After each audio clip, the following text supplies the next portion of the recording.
আসসালামু আলাইকুম ওয়া রাহমাতুল্লাহ। ইন্নাল হামদালিল্লাহ আলহামদু লিআহলিহি ওয়াস সালাতু লিআহলিহা আম্মা বা'দ। আউযু বিল্লাহি মিনাশ শাইতানির রাজীম। ইন্না নাহনু নাযালনা যিকরা ওয়া ইন্না লাহু লাহাফিজুন।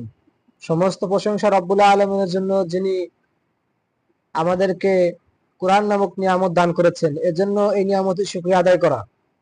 সম্মানিত হাজিরিন, আজকে আমাদের আলোচ্য বিষয় হচ্ছে আমরা খ্রিস্টান ধর্মের ধর্মগ্রন্থ তথা পবিত্র বাইবেলকে আল্লাহর কিতাব হিসেবে মানি না। তার 10টি কারণ। 10টি কারণের মধ্যে 3টে কারণ পূর্বে আমরা আলোচনা করেছি। আজকে আমরা আমাদের এই বক্তব্যে চতুর্থ কারণ আলোচনা করব।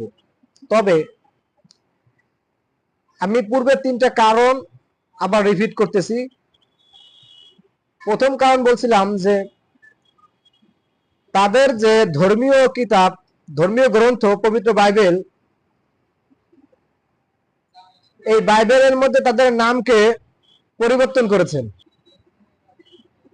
পবিত্র নাম পরিবর্তন করে তারা এই কিতাবের নাম দিয়েছেন কিতাবুল মুকাদ্দাস। বিগত 2000 বছর যাবত তাদের এই কিতাবের নাম ছিল পবিত্র বাইবেল।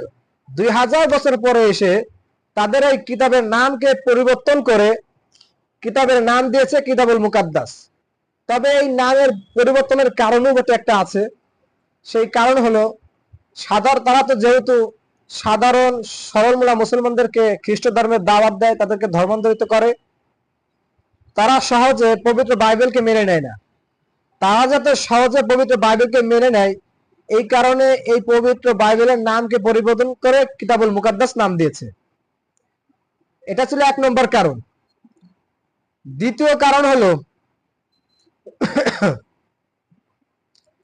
তারা তাদের ধর্মগ্রন্থের মধ্যে সকল নবীদের ব্যাপারে তারা বাজে মন্তব্য করেছেন। বিশেষ করে তারা 2 জন নবীকে একেবারেই, যাদের ব্যাপারে বাজে মন্তব্য করেছেন, তার মধ্যে একজন হলেন হযরত নূহ আলাইহিস সালাম। তার ব্যাপারে খ্রিস্টানরা বলে তিনি নাকি মদ পান করে উলঙ্গ অবস্থায় ছিল, নাউজুবিল্লাহ। আর দ্বিতীয় জন হচ্ছে হযরত লূত আলাইহিস সালাম। তিনার ব্যাপারে খ্রিস্টানরা বলে তিনি নাকি মদ খেয়ে তিনার মেয়ের সাথে জিনা করেছেন, নাউজুবিল্লাহ। দেখেন, এই কথাগুলি কি আল্লাহর পক্ষ থেকে আসতে পারে? এর থেকে এটাই আমরা বুঝতে পারি যে এটা পবিত্র বাইবেল নয়। আর দ্বিতীয় কারণ বলছিলাম যে তারা শব্দের দিক থেকে হেরফের করেছে, পরিবর্তন করেছে। একটা শব্দের উদাহরণ আমি দিচ্ছি। পবিত্র বাইবেলে একটা শব্দ আছে যেটাকে ওয়ার্শিপ বলা হয়। এই শব্দের অর্থ হচ্ছে সেজদা করা, পূজা করা, অর্চনা করা। কিন্তু পরবর্তীতে যখন তারা কিতাবুল মুকাদ্দাস রচনা করে, তখন তারা এই কিতাবের মধ্যে এই শব্দকে পরিবর্তন করে, শুধু এই শব্দ নয়, অগণিত শব্দ তারা পরিবর্তন করেছে। আমি শুধু একটা উদাহরণ আপনাদের সামনে পেশ করেছি। তারা এই শব্দের অর্থ দিয়েছে পা ধরা, সম্মান করা। কিতাবুল মুকাদ্দাসে এই শব্দের অর্থ এটাই আনছে, আরো অনেক পরিবর্তন করেছে। এটা ছিল 3য় নম্বর কারণ। 1 থেকে 3টা কারণ আমরা পূর্বে উল্লেখ করেছি। আজকে আপনাদের সামনে আমি 4র্থ নম্বর কারণ উল্লেখ করব।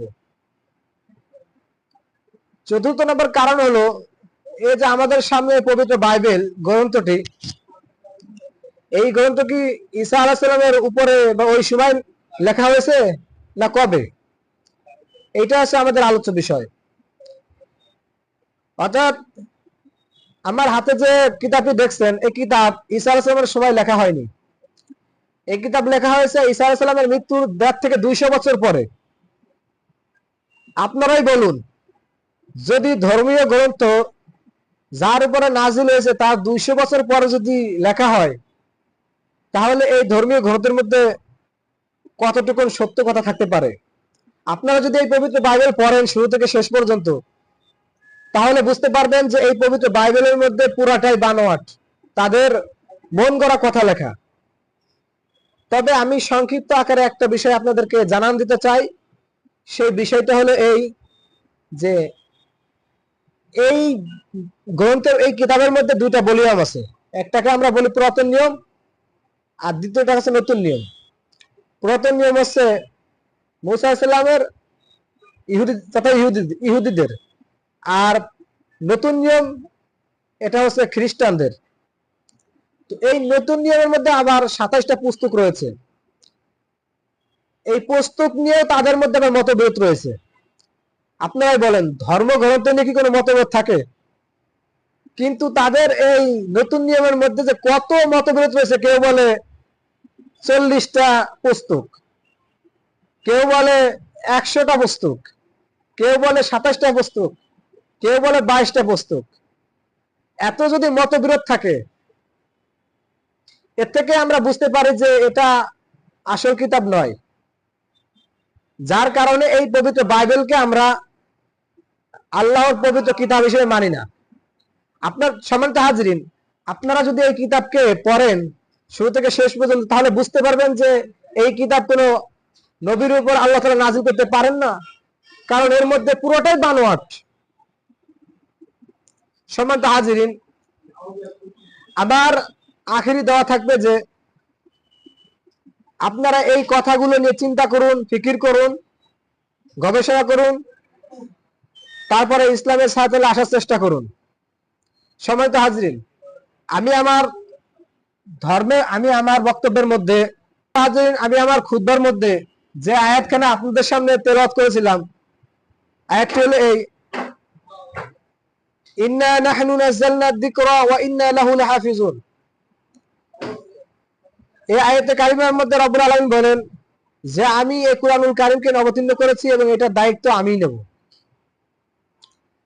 কই, আল্লাহ তো তাওরাতের ব্যাপারে, ইনজিলের ব্যাপারে বা পবিত্র বাইবেলের ব্যাপারে এমনটা বলেন নাই। বলছেন? বলেন নাই। কোরআনের ব্যাপারে আল্লাহ তাআলা বলেছেন। কারণ নাউজুবিল্লাহ, আমি একটা উদাহরণ দিচ্ছি, যদি আপনারা পৃথিবীতে যত কোরআন আছে, নাউজুবিল্লাহ, এই কোরআনকে যদি আপনারা পুড়িয়েও ফেলেন, পরবর্তীতে এই কোরআন কিন্তু আবার লেখা যাবে। কারণ পুরা কোরআনের প্রত্যেকটা আয়াত, প্রত্যেকটা শব্দ মানুষের অন্তরের মধ্যে আছে, আল্লাহ তাআলা হেফাজত করে রেখেছে। পুরো কোরআন পুরো ফেলালেও কোনো সমস্যা নাই, আমরা এটাকে আবারই করতে পারবো, কারণ আমাদের সিনাই আল্লাহ তাআলা কি করেছে, এটা হেফাজত করে রেখেছেন। কিন্তু পবিত্র বাইবেল বিষয় এমনটা নয়।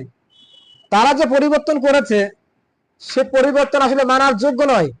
আমি তো ইতিপূর্বে একটা উদাহরণ দিয়েছি, তারা নবীদের ব্যাপারে কত বড় জঘন্য কথা বলেছে, অথচ তাদের ব্যাপারে আমাদের ইসলাম ধর্মের আকীদা হলো সমস্ত নবীগণ নিষ্পাপ, তাদের কোনো গুনাহ নেই।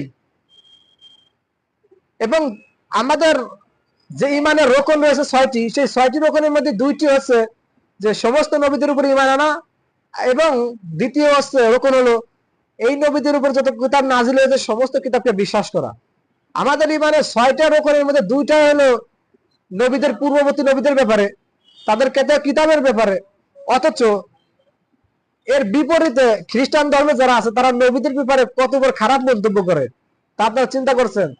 তারা প্রত্যেক নবীকে দোষারোপ দেয়। নবীরা বলে চোর ডাকাত ছিল, নবীরা বলে নিজের মেয়েদের সাথে জিনা করছে, এমন অপবাদ নাউজুবিল্লাহ তারা নবীদের উপরে দেয়। তাহলে এ থেকে প্রতীয়মান হয়, আমরা বুঝতে পারি যে এটা আল্লাহর কিতাব হতে পারে না, এই পবিত্র বাইবেল আল্লাহর কিতাব হতে পারে না। সম্মানিত হাজরিন, এইটা গেল চতুর্থ কারণ। আল্লাহ তাআলা সুযোগ দান করলেন, সময় দান করলে পরবর্তীতে আমরা আরো 6টি কারণ আপনার সামনে উল্লেখ করব।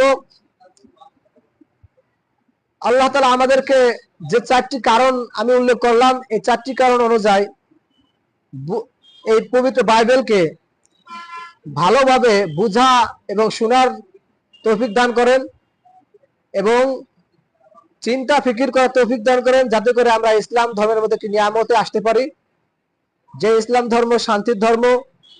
আল্লাহ তাআলা আমাদের সবাইকে ইসলাম ধর্মের উপর কবুল করুন। সকলে বলি আমিন। ওয়া আখিরু দাওয়ানা আলহামদুলিল্লাহি রাব্বিল আলামিন। আসসালামু আলাইকুম ওয়া রাহমাতুল্লাহ।